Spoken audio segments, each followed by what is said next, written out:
بكتاب الله والسنن التي أتت عن رسول الله تنجو وتربح. Cila është ajo shkolla e parë e adhurimit që pa te nuk kalohet tek e dyta dhe tek e treta? Është adhurimi i zemrës. Adhurimi i zemrës. Për shkak se Allahu Azza wa Jall zemrën e ka përzgjedh nga mesi të gjitha gjymtyrëve. Dhe përzgjedhja e tij për zemrën ka rënë si shkak i dijes së Allahut Azza wa Jall që ajo është gjymtyra më e ndershme në trupin e njerit.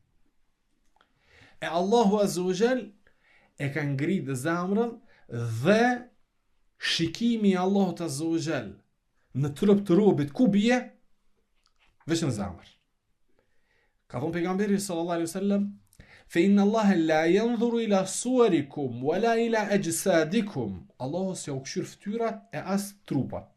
"Walakin yanzuru ila qulubikum wa a'malikum." Por Allah Azza wa Jall shikon tek ju zemrat dhe veprat. Shikimi i Allahut Azza wa Jall tek ne specifikohet në zemër.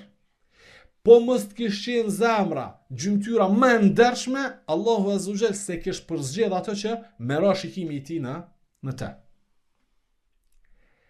Zemra ka shumë specifika. Padyshim që ne veç kalimthi po I përmenim. Po mjafton nga specifikat e zemrës është se aty është burimi prej ku fillon imani. Sepse nëse ka dikush vepra dhe ka shqiptim të fjalës, po nuk ka në zemër iman, ky quhet munafik, hipokrit, munafik. Në fund të xhehenemit e ka venin ai që ka vepra me të jashtmen. Edhe ka shqiptim, ama s'ka në zemër iman. Për këtë shkak pejgamberi sallallahu alaihi wasallam kriter që dikush është I mirë apo është I mirë e ka bu zemrën.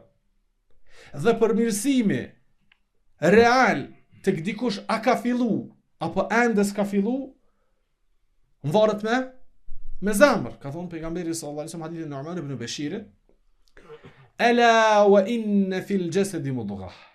Dijeni se me të vërtet në trupin e njerit është një copëz mishi. Fa in salahat salaha sa'iru jasadihi. Nëse çajo copëz e mishit ndreqet dhe përmirësohet, ka për mu ndreqet dhe mu përmirësu I tërë trupi. Wa in fasadat fasada sa'iru jasadihi. E nëse ajo prishet, ka për të prishur I tërë trupi. Fa ala wa hiya al-qalb. Dhe dijeni se ajo copëz mishi në trup të njerit që nëse ndreqet e tëri dhe nëse prishet e tëra, është zemra. Për këtë shkak Abu Huraira radhiyallahu anhu thot: "El-qalbu malikul a'da."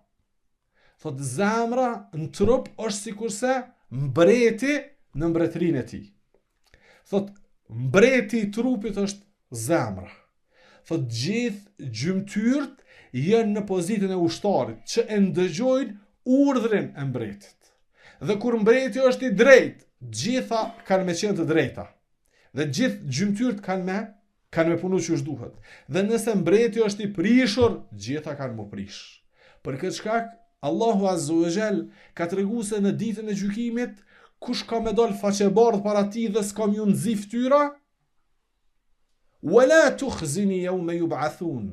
O Zot, ka thënë Ibrahimi alayhi salatu wasalam, mos më nxi fytyrën, mos më nënçmo, mos më poshtro në ditën e gjykimit. Yawma la yanfa'u malun wala banun. Në atë ditë që nuk kryen punë as pasuria e as fëmijët. E çka kryen punë në atë ditë që të shpëton nga nxirrja e fytyrës dhe poshtrimi asaj dite? Illa man ata Allah bi qalbin salim. Shpëton në atë ditë nga këtu veç ai që ka një zemër të pastër. Që do të thotë realisht tek Allahu Azza wa Jall shpëtimi ju ndërlidhet me zemrën. Dhe për këtë pejgamberi sallallahu alaihi wasallam në shumë hadithe, 10 hadithe, e ka vendos fokusin e përmirësimit dhe gjithashtu të prishjes në zemër. Pejgamberi sallallahu alaihi wasallam kur i ka fol njerëzve për punët e mira dhe kur dikush ka pas mundësi të mendoj se puna e mirë që nga veç ajo që del prej gjymtyrve dhe veç ajo që del prej gjuhës, ka thënë at-taqwa ha huna, at-taqwa ha huna, at-taqwa ha huna wa ashara ila sadrihi 3 marrat. Dhe buni me gisht pejgamberi në zemrën e tij, tha taqwallahu është këtu. Taqwallahu është këtu. Taqwallahu është këtu. 3 herë të bu me dorë në gjoksin e tij që me kuptu se realiteti taqwallahut nuk është ajo që e sheh të njëri. Realiteti taqwallahut të tij është ajo që e ka në zemër. Për këtë shkak përmirësimi i saj do të më qenë në krye të prioriteteve tona. Pejgamberi sallallahu alaihi wasallam në shumë hadithe thashtë e ka përmend dhe ka potencu çështjen e zemrës. Dhe një nga hadithet që hadithi i njohur transmeton Buhariu dhe Muslimi nga Enes radhiyallahu anhu dhe gjithashtu nga Ummu Seleme dhe nga shumë sahabë. Duaja që më shumë të e bën pejgamberi sallallahu alaihi wasallam dhe ato në vendin dhe në pozitën më të ndershme të namazit. Këtë namaz është i ndershëm, po pozita më e ndershme namaz është sejdja. Pejgamberi sallallahu alaihi wasallam sejdë e bën të duan Allahumma ya muqallib al-qulub, thabbit qalbi ala dinik. O Zot që ti rrotullon zemrat, ma rrotullon zemrën time në fen tonë. I than, ja Rasul Allah, a rrotullohet zemra? Tha, lehije ashaddu taqalluban min al-qidr idha ijtama'at ghalayanuhu. Tha, vallahi ajo ma shumë rrotullohet në gjoks se sa uji kur e merr atë kulmin e vlimit. Uji kur vlën, ndërron gjendje. Ajo që është poshtë del natë, ç'është shkon, kur sheh procesin që është vlën diçka, e kupton që ajo nuk rrin stabil hiç.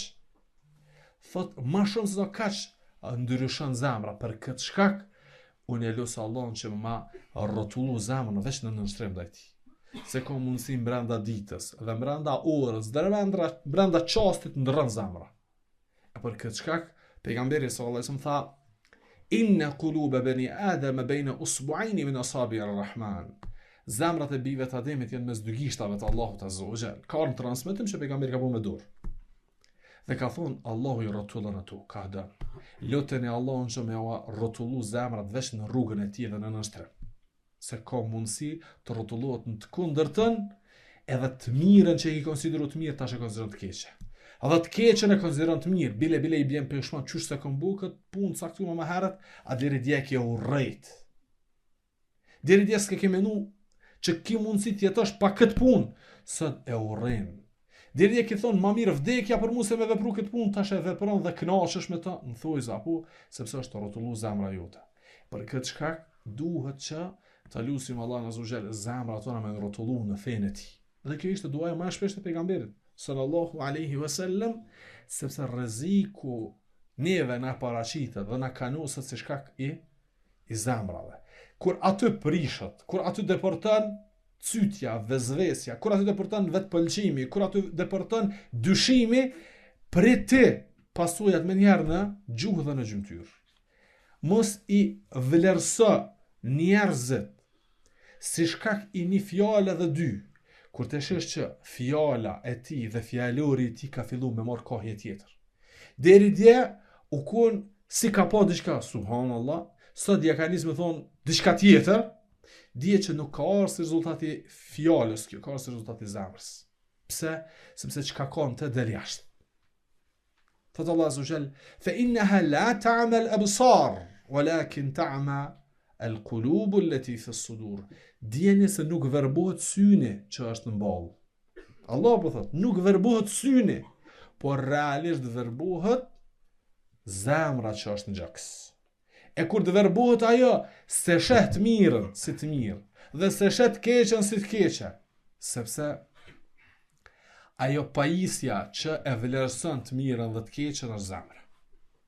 E na duhet mu kujdes për te, duhet mu kujdes për zemra tona shumë, nëse dëshirojmë me pas edhe një gjuhë siç duhet dhe gjymtyrët që i nënshtrohen Allahut azza wa jall. Zemra e prishur dhe gjymtyrët e mira s'shkojnë. Zemra e prishur dhe gjuha e pastër nuk shkojnë.